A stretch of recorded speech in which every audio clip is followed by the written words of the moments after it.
선생님, 이젠 집을 팔기도 어렵고 사는 건 더 힘든 것 같아요. 도대체 어떻게 해야 하나요? 안녕하세요, 여러분. 며칠 전 59세 고객 한 분이 제게 조심스레 물어보신 말씀입니다. 이 질문 속엔 많은 분들의 답답한 마음이 담겨 있었습니다. 저는 25년 넘게 부동산 정책과 시장 흐름을 연구해온 이성진 부동산 전략연구소장입니다. 그래서 오늘은 지금 부동산 시장이 왜 이렇게 어려워졌는지, 그리고 어르신들이 어떤 선택을 하셔야 하는지 차근차근 아주 쉽게 설명드리겠습니다. 오늘 이 영상에서 놓친 단 하나의 정보 때문에 수억 원이 증발하고 자산이 발목기는 상황. 그건 더 이상 남의 이야기가 아닙니다. 나중에 왜 난 못 들었지 스스로를 탓하지 않으려면 다시 한번 부탁드립니다. 구독과 좋아요 지금 바로 눌러두세요. 지금 대한민국 부동산 시장은 단순히 가격이 떨어지거나 거래가 줄어드는 일시적 조정이 아닙니다. 구조 자체가 바뀌고 있습니다. 정부는 대출을 조이고 세금은 더 늘리고 있습니다. 마치 수도꼭지를 틀어 잠근 뒤 배수구까지 막아버린 느낌이랄까요? 이런 변화는 단순히 투자자만 힘든 게 아닙니다. 실제로 집을 사거나 팔려는 평범한 사람들,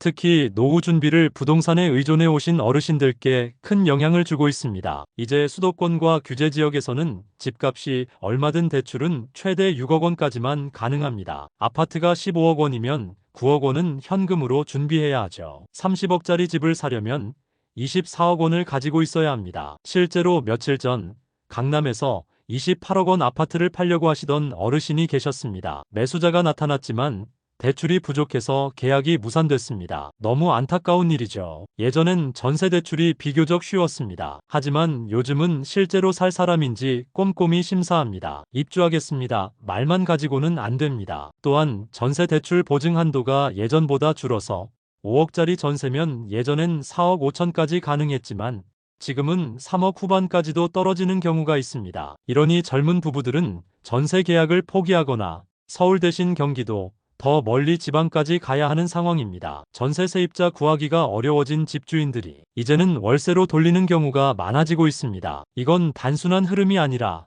우리나라 부동산 임대 시장이 전세 중심에서 월세 중심으로 바뀌는 신호입니다. 예전엔 정부가 처음 집 사는 분은 도와드릴게요 했습니다. 하지만 이젠 생애 최초 구매자도 LTV 80%에서 70%로 줄었습니다. 5억짜리 집이면 예전엔 4억까지 대출이 가능했지만 지금은 3억 5천만 원까지만 나옵니다. 5천만 원 차이, 작아 보이지만 정말 큰 격차입니다. 과거엔 연봉 6천만 원이면 1억 가까이 신용대출도 가능했죠. 하지만 이젠 연봉 수준까지만 대출이 가능합니다. 즉, 최대 6천만 원까지만 됩니다. 그동안 썼던 지갑 중 2개가 사라진 느낌이랄까요? 서울 강남권 아파트 거래량은 작년 대비 절반 수준으로 줄었고 가격을 낮춘 매물도 눈에 띄게 많아졌습니다. 억 단위로 낮아진 실거래 사례도 확인됐습니다. 사려는 사람이 없고 팔려는 사람만 많다 보니 가격 하락 조짐이 분명해지고 있습니다. 예전엔 곧 재개발될 거야 하고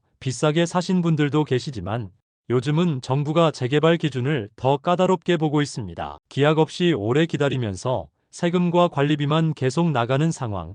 꼭 다시 한번 재검토하셔야 합니다. 다주택 양도세 중과 다시 부활 예정입니다. 종합부동산세 대상 확대로 강남에 집 한 채 있어도 세금 많습니다. 편법 증여 단속도 강화되어 아들, 딸에게 미리 넘기려다 세무조사 받는 사례 늘고 있고요. 임대소득 과세 전면화로 전세 보증금에도 간주임대료 붙습니다. 이제는 모든 흐름이 보유자에게 불리하게 바뀌고 있다는 걸 기억하셔야 합니다. 이런 어려운 시기에 어떻게 해야 할지 혼란스러우시죠? 그래서 지금부터 꼭 필요한 전략을 말씀드리겠습니다. 지금 같은 시기엔 현금이 힘입니다. 전체 자산의 2030%는 유동성 있게 준비하세요. 지금은 새로 투자할 때가 아닙니다. 가지고 있는 자산을 어떻게 지킬지가 더 중요합니다. 세무사, 부동산 전문가, 감정평가사와 꼭 상담하세요. 혼자 결정하기엔 너무 복잡하고 위험할 수 있습니다. 결정을 너무 미루면 기회를 놓치고 성급하면 손실이 커집니다. 적절한 타이밍이 핵심입니다. 부동산은 개인의 문제가 아니라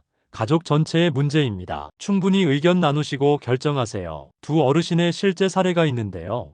A 어르신은 서울고가 아파트를 팔고 경기도 신축 소형 아파트로 이주하고 남은 돈을 안정적인 금융상품에 분산 투자하셨습니다. 지금은 매달 이자, 수익으로 생활비를 충당하고 계십니다. 반면 B 어르신은 서울의 재개발 기대 아파트를 40억에 사셨지만 매수자가 없어 수천만 원의 세금과 관리비만 지출 중입니다. 그리고 이런 아파트는 조심하세요. 최근 6개월 이상 거래가 없는 단지, 그리고 같은 평형에서 2억 이상 가격 차이 나는 단지, 전세가율 70% 이하로 떨어진 단지는 피하셔야 합니다. 또한 지하철 도보 20분 이상, 교통 불편한 위치는 가지 않아야 합니다. 그럼 상대적으로 안전한 아파트는 어디일까요? 지하철 도보 10분 이내, 중소형 아파트, 학군 좋고 생활 인프라 잘 갖춰진 지역이며 준공 10년 이내, 브랜드 아파트입니다. 지금 부동산 시장은 과거와 전혀 다릅니다. 이젠 가격이 아니라 현명한 선택이 더 중요합니다. 여러분이 가진 자산을 어떻게 나답게 지키고 쓰고 나눌 것인가? 이 고민이 필요한 시기입니다. 부동산은 결국 사람이 사는 공간입니다. 투자보다 더 중요한 건 그 집에서 누가, 어떻게, 얼마나 행복하게 사느냐는 것이죠. 오늘 영상이 여러분께 작은 나침반이 되었기를 바랍니다. 끝까지 시청해주셔서 고맙습니다. 지금 구독과 좋아요 눌러주시면 앞으로 더 많은 정보로 여러분 자산을 지켜드리겠습니다. 여러분의 좋아요 하나가 가족의 미래를 지키는 첫걸음이 될 수 있습니다.